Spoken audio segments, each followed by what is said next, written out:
उस मशीन को अपने कबाड़ी के भाव में पाकिस्तान को बेच दिया। उसके उपयोग क्या हुआ होगा आप सोचिए। इसके अलावा एक और बात जो छूट गई वो मैं आपको बता देना चाहता हूं कि जब प्रणब मुखर्जी ने जांच बिठवाई और सीबीआई ने कुछ बैंक मैनेजर को पकड़ा, भैया ये तो तुमने ही इस एटीएम में नोटों को इंस्टॉल करवाया होगा। तो बैंक मैनेजर ने कहा हमने करवाया। बोले तुम ये नोट कहां से लेके आए? तो उनका कहना हम आरबीआई से लेके आए। आरबीआई के जो प्रादेशिक इकाई है उनसे पूछताछ हुई तो उन्होंने कहा हम तो जो टकसाल है आरबीआई के वहां से हम नोट लेके आए। उसकी जांच हुई, देखा कि वहां टकसाल भी भरा पड़ा हुआ है नकली नोटों से। तो आप सोचिए आरबीआई के राज्य इकाई, उसके बाद आपके मैनेजर, ये सब मिलके जो है इस खेल को कर रहे थे। इस मुद्दे पे कई लोग बर्खास्त भी हुए हैं। ये मीडिया में नहीं आया है, बड़े मीडिया में अब आने वाला है, क्योंकि आने वाले समय में आपको इस मामले को बहुत सुनने को मिलना है। क्योंकि जैसे ही ये अरविंद मायाराम गिरफ्तार होगा वैसे ही धीरे धीरे धीरे धीरे सारे नाम खुलते जाएंगे। और जो मैं बोल रहा हूं ये अभी छोटे किसी मीडिया में हो सकता है आपने सुने हो, लेकिन मैं विस्तार पूर्वक इसलिए बता रहा हूं ताकि आपको सुनने में समझने में आसानी हो और लोगों को जवाब देने में सुविधा हो। आपको याद होगा कंधार हाईजैक कांड। उस हाईजैक कांड में जितने भी सवारी बैठी हुई थी उसमें प्लेन में, गूगल करके उनके लिस्ट निकाल लीजिए। उसमें भी आपको ये डेलारू कंपनी का जो मालिक है इटालियन, वो भी था।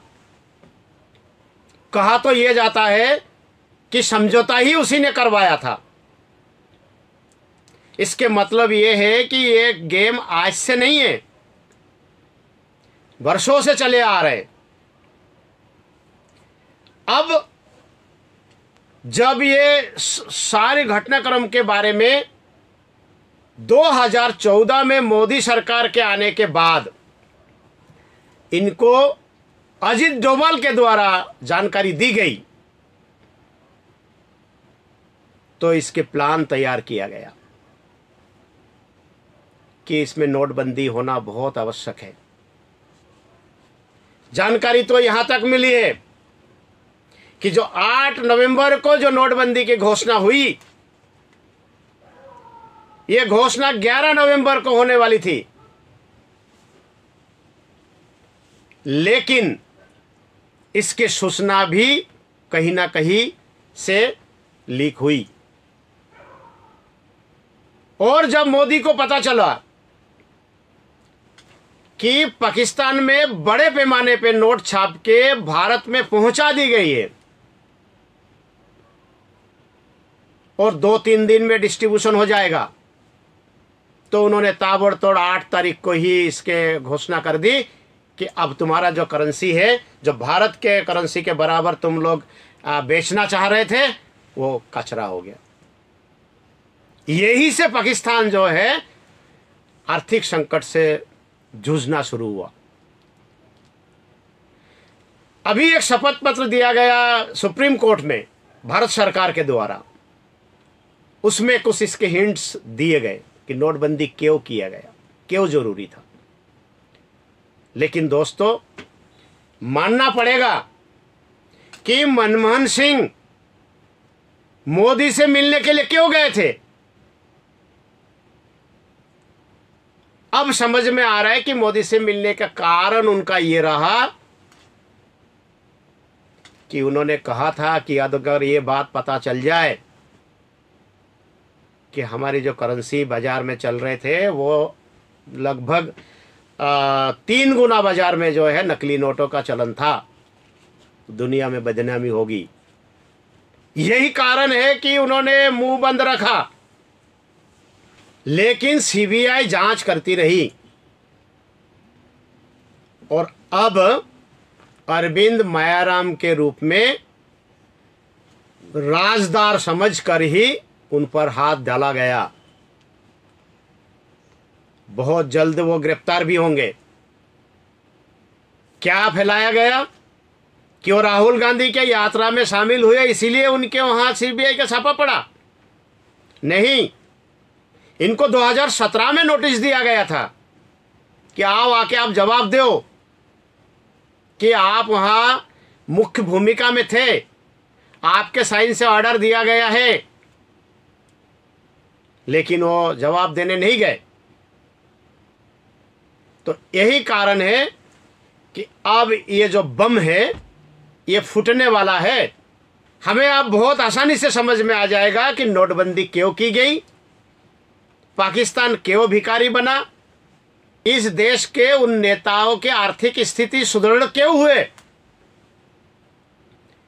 क्योंकि जो बहुत औने पौने भाव में नोट मिल रहे थे उन्हीं नोटों को उपयोग कर रहे थे। ये आपको ये भी याद होगा जब पी चिदंबरम जेल में थे तब राहुल गांधी, प्रियंका गांधी लगभग रोज मिलने जाते थे। भाई इस देश में बहुत बड़े बड़े पॉलिटिशियन जेल गए, कभी तो मिलने नहीं गए, क्योंकि इनका संदेश था कि अगर इसमें मुंह खोल दिया तो हम लोगों को भी जो है जेल जाने से कोई नहीं रोक पाएगा। तो वह प्लानिंग होती थी, मिलने के लिए जाते ही इसीलिए थे। लेकिन अब वो दिन दूर नहीं जो दूध का दूध और पानी का पानी होने वाला है।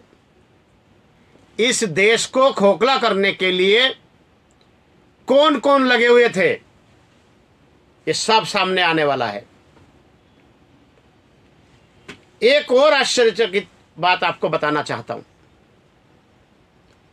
कि 2015 में फिर से इसके टेंडर हुए। आप सोचिए कि कागज के दाम 2015 में और 2005 में कुछ अंतर होगा कि नहीं, लेकिन 15 का जो टेंडर है उसमें 1/3 कीमत पर, मतलब अगर 2005 में 100 रुपये में कागज को खरीदी गई तो 2015 में वो कागज 30 रुपये में खरीदी जा रही है। 2015 का टेंडर से 3 गुना ज्यादा पैसे देकर 2005 में टेंडर दिया गया था। सोचिए क्या खेल हुआ होगा। अब जो कि लोग उंगली उठा रहे हैं कि 2000 नोट क्यों तैयार किया गया, वो भी तो एक ब्लैक मनी का बड़ा जरिया है। लेकिन सिस्टम इस प्रकार से है कि यदि 17 लाख करोड़ रुपया इस देश में चलन में उस समय रही, यदि 2000 के नोट प्रिंट नहीं करते तो 17 लाख करोड़ जो कि लगभग 16 लाख करोड़ जो है बड़े नोट थे 1000 और 500 के, तो ये संभव नहीं था इतनी जल्दी प्रिंट करके पब्लिक में नोटों को उपलब्ध करा दिया जाए। यही कारण है कि कुछ समय के लिए 2000 के नोट बाजार में लाया गया। आज किसी एटीएम में नहीं मिल रहे, अघोषित रूप से 2000 के नोट बंद हो चुके हैं। बाजार में वो नोट चलन में है जिनके प्रिंट पहले हो चुका है, और कभी भी जो है ये सुनने को मिल सकता है कि 2000 नोट अब चलन में नहीं रहेगा। तो आप सोचिए कि ये जो 10 साल 12 साल 15 साल तक जो खेल होता रहा, ये नहीं होता तो हम कहां होते, हमारे देश कहां होते। मैंने जैसे पहले कहा कि 15 साल बहुत होता है। एक युवावस्था के जो व्यक्ति है उसके यदि 15 साल बर्बाद हो जाए तो उसकी जवानी खराब हो जाती है। एक बच्चा है, उसका भविष्य खराब हो जाता है, 15 साल यदि बर्बाद कर दिया गया। एक बुजुर्ग व्यक्ति है, उसके सारे अरमानों पर पानी फिर जाता है।